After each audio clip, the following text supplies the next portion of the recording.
character isn't built in moments of comfort, it's tested in times of pressure. If you want to know a man's true nature, forget everything you've heard. There are only two things that reveal everything about him, and once you know what they are, you'll never be fooled again. Stay with me until the end, because the second thing, that's the one most people overlook, and it's the most important test of all. Seeing beyond. You ever meet someone new, or even look at someone you've known for a while, and you just have this nagging feeling, like the person they present on the surface. Is that the whole story? Are they the real deal, or is there something else lurking underneath? It's a question that weighs on us, isn't it? Because our lives, our happiness, our success, they're profoundly impacted by the people we choose to surround ourselves with, the people we trust, the people we let influence us. Getting a read on someone's true character feels like the ultimate superpower. The facade. We live in a world that is practically built on performance and presentation. Everywhere you look, people are curating their image, showcasing their best moments, highlighting their successes, putting on a front that is polished, agreeable, and designed to impress. Social media is the most obvious example, but this performance extends to job interviews, first dates, business meetings, even casual social gatherings. People are constantly telling you what they want you to believe about them, showing you the version they think is most appealing or advantageous. But that carefully constructed image, that's not character, that's just the marketing campaign. Judging wrongly, and because we're constantly bombarded with these curated versions, we often fall into the trap of judging people based on the wrong things. We look at their material possessions, the car they drive, the size of their house. We look at their status symbols, their job title, their network, their follower count. We look at how charming they are when everything is going perfectly, how effortlessly they navigate smooth situations. But these external markers, this behavior under ideal conditions, this tells you very little about the core of who a person is, about what they're like when the performance isn't necessary or when life gets messy. Focusing on these superficial elements is like trying to understand the complexity of a human being by only looking at their profile picture. Seeking real, the stakes are high when it comes to misjudging character. You can waste incredible amounts of time, energy, and emotional investment on people who ultimately prove unreliable, disingenuous, or even harmful. You can make poor business decisions based on trusting the wrong person. You can allow people into your inner circle who don't align with your values and ultimately pull you down. That's why having a reliable method for discerning character, for seeing beyond the performance to the person underneath, isn't just a nice skill, it's a crucial survival tool in the modern world. And developing that discernment, that's a core part of my job, equipping you with the tools you need to navigate this landscape wisely. Ancient source. So, how do we get past the facade? How do we test the metal of a person's character in a way that is reliable, consistent, and deeply revealing? For generations, various wisdom traditions, schools of thought focused on discipline, self-mastery, and understanding the human condition have grappled with this very question. They haven't been interested in the superficial markers that change with trends or circumstances. They've been focused on the fundamental behaviors, the core reactions that reveal the true nature of a person when the external pressures are on, or when they believe they are not being evaluated. And what's fascinating is that much of this profound wisdom, when distilled, points to surprisingly simple, yet incredibly powerful indicators. Profound insight. There is a profound line of teaching, rooted in rigorous practice and deep understanding, that suggests that you don't need a complex psychological profile or a long checklist to gauge a person's fundamental character. Instead, this wisdom boils it down to observing just two key things. Two specific areas of behavior that, when paid close attention to, reveal more about a person's integrity, humility, resilience, and respect for others than almost anything else. Sounds too simple to be true? Trust me, the most profound truths often are. They simplify complexity, cutting through the noise to reveal the essential. These two observations aren't about evaluating someone's success, their intelligence, or their social graces in comfortable settings. They are about looking at their behavior when the incentives are removed or when the pressure is applied. They are about seeing the person when they are least likely to be performing, or when their carefully constructed composure is challenged. And once you understand these two keys, you will begin to see them everywhere, and your ability to discern character will dramatically increase. First observation. So, let's unlock the first key. This is an observation that is deceptively simple, yet incredibly powerful in its ability to reveal the true heart of a person. The first thing you absolutely must pay attention to, the first test of character, is this. How does this person treat people who can do absolutely nothing for them? I mean literally nothing. No potential professional connection, no chance of a reciprocal favor, no social status to gain by being pleasant, no boss or client to impress. Think about the individuals they interact with who are in positions of service or who have no power, influence or benefit to offer them in that moment. Those below consider the myriad of service roles in our society.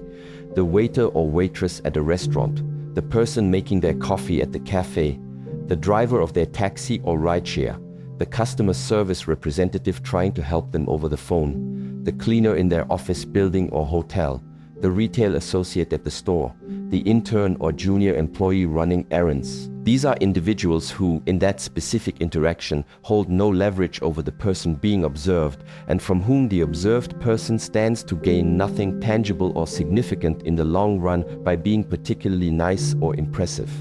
Why revealing how does the person behave in these interactions?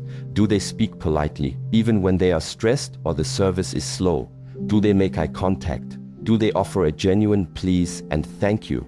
Do they treat these individuals with patience and respect, recognizing their inherent dignity as fellow human beings? Or do they become demanding, dismissive, arrogant, impatient, or even rude? Do they talk down to them, act as if they are invisible, or behave as if the person providing the service is somehow less deserving of basic human courtesy simply because of their role? This reveals their fundamental view of humanity. Beyond self, someone can be incredibly charming, gracious, and attentive when they are interacting with their boss, a potential client, a powerful networking contact, or someone they are trying to impress romantically. In those scenarios, there is a clear incentive for the performance of pleasantness, respect, and humility. It's strategic behavior aimed at achieving a desired outcome. But how do they treat the person who delivers their pizza? How do they speak to the administrative assistant who made a scheduling mistake? How do they behave towards the cleaner in the hotel lobby? That is the true test of whether their kindness and respect are genuine character traits or simply tools used for personal gain. True baseline: if a person's respect and kindness are only shown upwards towards those who can benefit them or sideways towards peers they wish to align with, but are absent when interacting with those they perceive as being below them or from whom they have nothing to gain, then their character foundation is built on transactional behavior, not genuine humanity.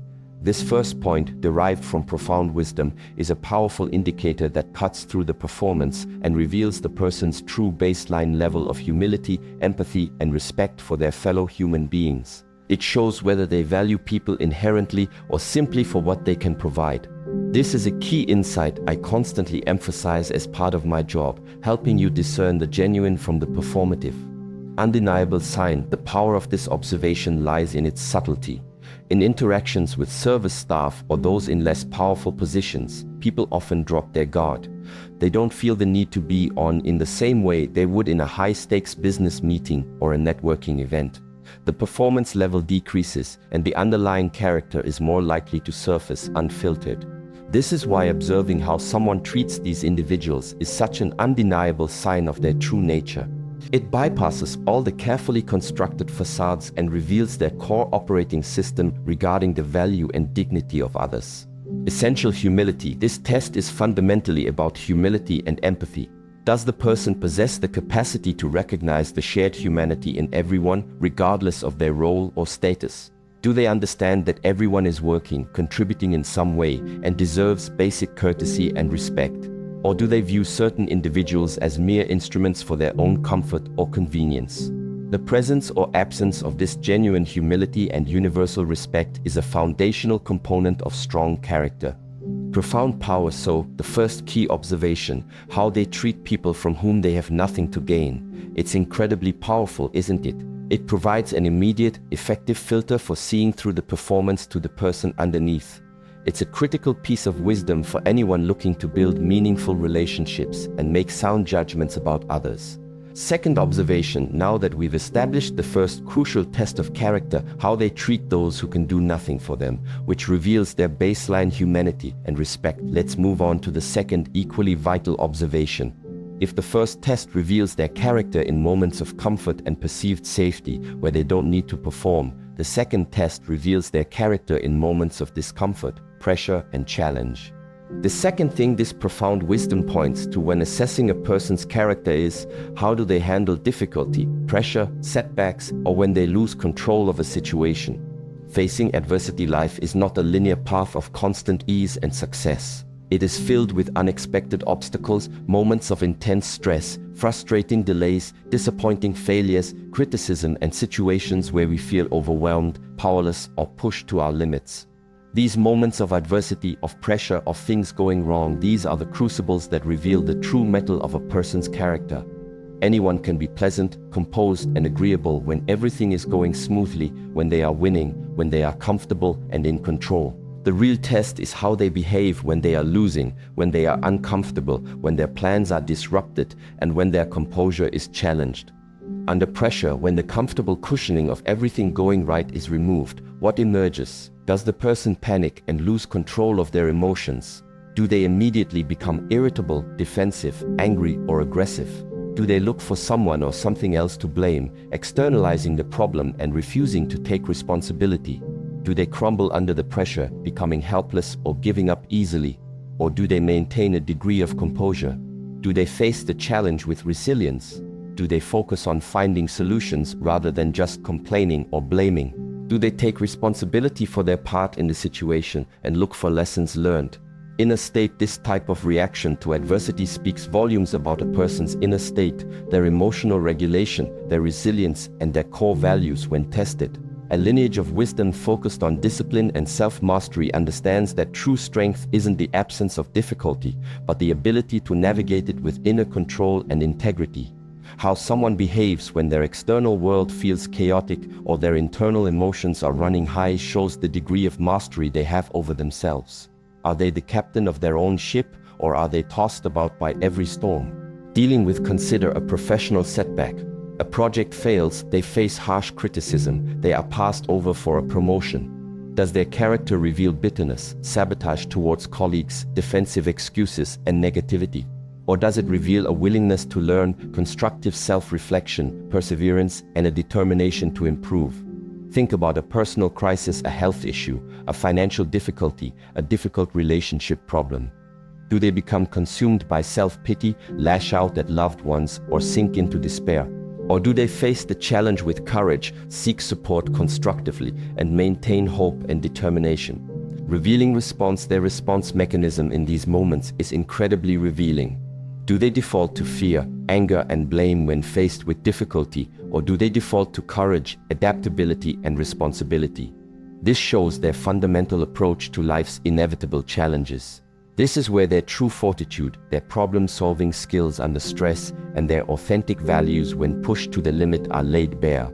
And understanding this response is vital for knowing who you can rely on when the chips are down. It's another powerful tool in the arsenal I share as part of my job. True fortitude. Anyone can talk a good game about resilience and integrity when everything is easy. The true test is when the external world provides resistance, when plans fall apart, when they experience failure or frustration. That's when the performance becomes unsustainable and the raw, unedited person is revealed. This second observation shows their ability to handle discomfort, manage their emotions, and maintain their values when the pressure is intense. Combining keys. When you take these two incredibly insightful observations and combine them, you get a remarkably clear and comprehensive picture of a person's character that goes far beyond any superficial assessment. Someone might treat everyone with kindness and respect, point one, indicating a strong sense of empathy and humanity, but completely fall apart, panic, or become abusive under pressure, point two. This tells you they have a good heart and value others, but might lack inner resilience or emotional control. Nuanced picture. Conversely, someone might be incredibly effective, stoic, and composed under extreme pressure, point two, never cracking in a crisis, but be dismissive, rude, or entitled towards people in service roles, point one. This suggests a capacity for managing difficult situations and maintaining external composure, but a fundamental deficit in basic respect and humility towards others. Combining these two perspectives provides a nuanced understanding. It highlights that character isn't just one thing, but a composite of how we treat others in different contexts and how we manage ourselves through life's highs and lows. It's about seeing the full picture, not just isolated moments. Not judgment. It's crucial to reiterate, as I always do because this is central to my job, that this isn't about creating a framework for harsh judgment or cynical evaluation of everyone you meet. It is about cultivating discernment. It is about giving you the clarity to see people as they are, with their strengths and weaknesses, their genuine traits and their learned behaviors. This allows you to make wiser choices about who you allow into your life, who you trust with important matters, and who you choose to spend your precious time and energy with. This discernment is a shield, protecting you from unnecessary pain and disappointment, and a guide leading you towards more authentic and reliable connections. Applying inward, and perhaps the most transformative aspect of this profound wisdom, is applying these two key observations to yourself. How do you treat the person who serves you coffee, the customer service representative, the person cleaning the space you inhabit? Are you consistently kind and respectful to everyone, regardless of their status or what they can do for you? And how do you handle difficulty, pressure, and moments when things don't go your way? Do you crumble, blame others, and lose control? Or do you face challenges with composure, responsibility, and determination? Turning these two powerful lenses inward is the essential first step on the path to genuine self-awareness and profound personal growth. Path to growth using these two principles as a mirror is a powerful catalyst for developing your own character. By honestly observing your own behavior in these two critical areas, you can pinpoint where you might be falling short and where you can consciously choose to grow. You can deliberately practice extending universal kindness and respect, not just when it's convenient or beneficial. You can train yourself to respond to stress and adversity with greater composure, resilience, and a focus on constructive action rather than reactive emotion. Building integrity. This wisdom isn't just a tool for evaluating